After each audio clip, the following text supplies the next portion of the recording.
Oi pessoal, tudo bem? Eu sou a professora Vanessa Brum, da Rede Municipal, e hoje eu vim aqui fazer uma aula especial para o 7º ano sobre biomas brasileiros. Vocês já ouviram falar dos biomas, pessoal?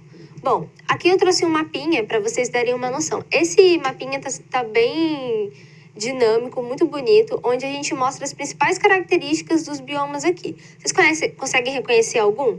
Bom, aqui a gente tem a Caatinga, o Cerrado, a Mata Atlântica, aqui a Amazônia, aqui o Pantanal. Aqui a gente não está representando muito os Pampas, mas tem aqui também.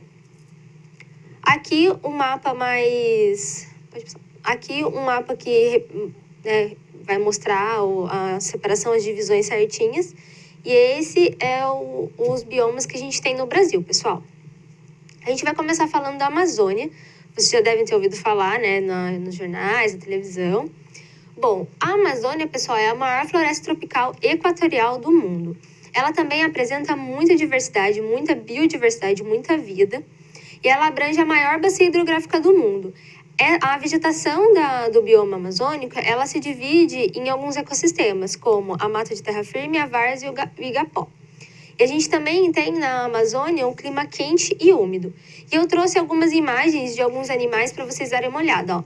Essa é a arara vermelha que tem no bioma da Amazônia. A gente também tem o boto cor-de-rosa, muito famoso. E a onça pintada. E aí a gente vai falar um pouquinho da Caatinga. Bom, a Caatinga, pessoal, é um bioma exclusivo do Brasil, só tem aqui. Ele é o mais seco.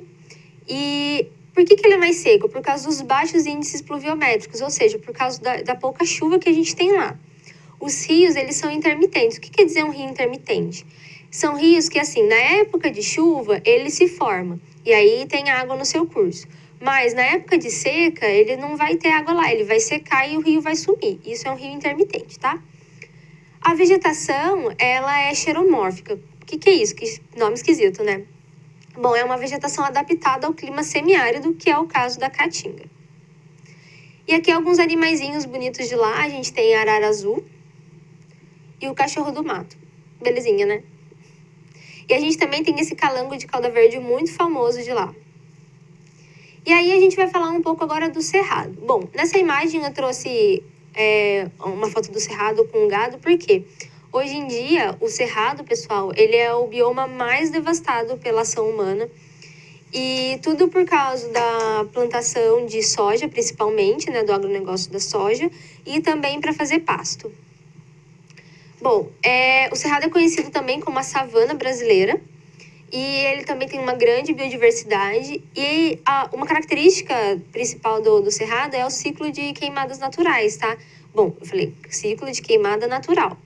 Tem as queimadas naturais, mas, como eu disse, ele é um bioma que está sendo muito devastado pela ação do homem, e uma das formas do homem chegar lá e conseguir o seu lugar lá para poder plantar a soja é queimando. Então, eles causam essas queimadas, que são naturais, né? Que eles dizem que são natural, que tem mesmo naturalmente, mas eles provocam, muitas vezes, essas queimadas fora de época, para poder conseguir mais espaço para plantar, tá? Então, assim, tem mesmo a natural, mas também tem a feita pelo homem só para poder plantar lá. O cerrado, pessoal, ele tem mais de 60% da produção de grãos do país, tá? Então, é muita coisa. Hoje é o principal bioma que é utilizado para poder fazer a plantação. Também, no cerrado, pessoal, tem um grande potencial aquífero, apesar de ser, né, ter esse clima. Tem o clima tropical sazonal, e as principais nascentes dos rios do Brasil também acontecem aqui no Cerrado.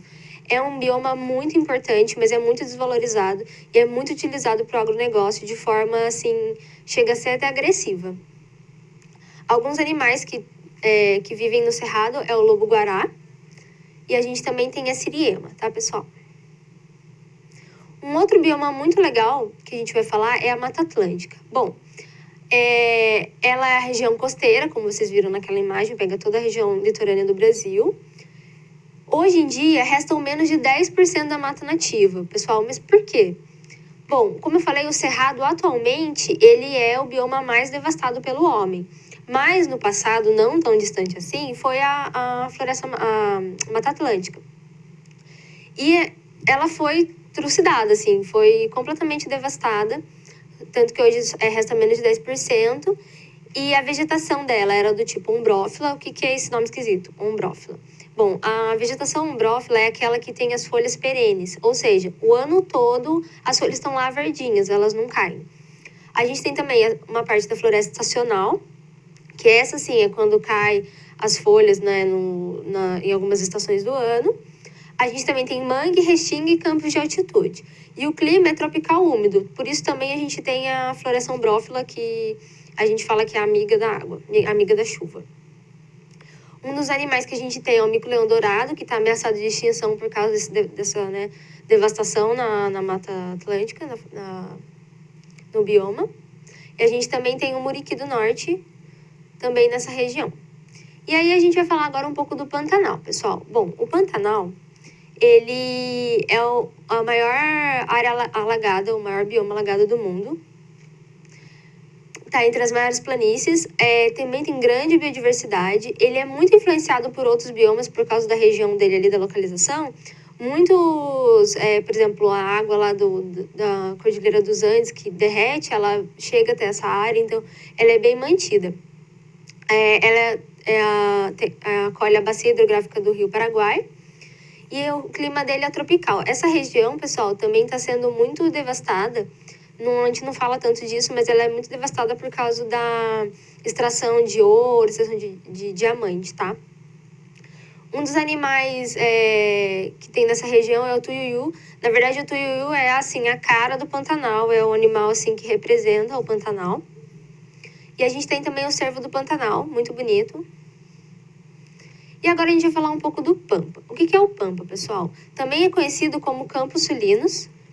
E nessa região a gente tem um elevado potencial hidrelétrico, assim como no Pantanal também. É muito utilizado também para construção de hidrelétrica, assim como o Pampa. A vegetação dele é campestre, ou seja, gramínea, é bem essa característica aqui da imagem. E o clima é temperado. Um dos animais que tem nessa região é o tucutuco, muito fofo, né? E o sapinho de barriga vermelha também, muito característico dessa região. Agora, pessoal, eu vou falar de uma coisa chamada ecótono. O que é isso? Mais um nome esquisito, né? Bom, aqui a gente tem um mapa com todos os biomas que a gente estava falando, ó, Amazônia, Cerrado, Mata Atlântica, aqui é a Caatinga, aqui é as araucárias, chega uma parte do Pampa aqui.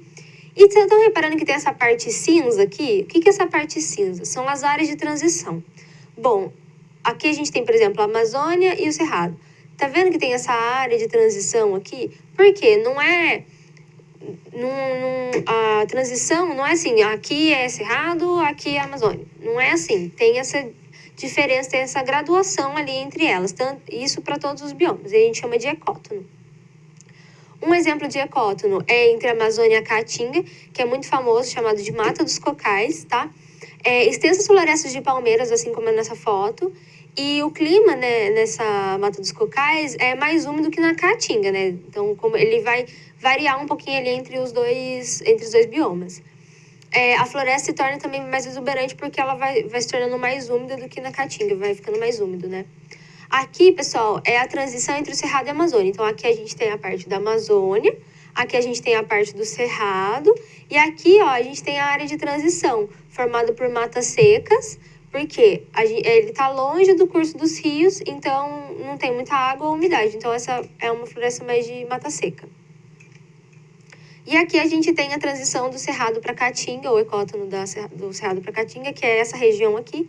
Então, aqui a gente tem a Mata dos Cocais, como eu falei. Aqui tem essa transição da Amazônia Cerrado. E aqui é Cerrado Caatinga, tá? Essas florestas são de árvores de folhas secas. O clima é bem mais seco que no Cerrado. E o solo é mais ressecado também, porque puxa um pouco para essa característica da Caatinga. Mas a diferença é que tem períodos mais prolongados de chuva. É um pouco mais diferente da Caatinga. Então, ele pega um pouco essa mistura dos dois biomas, tá, pessoal? E por hoje é só, pessoal. Muito obrigada. Até a próxima aula.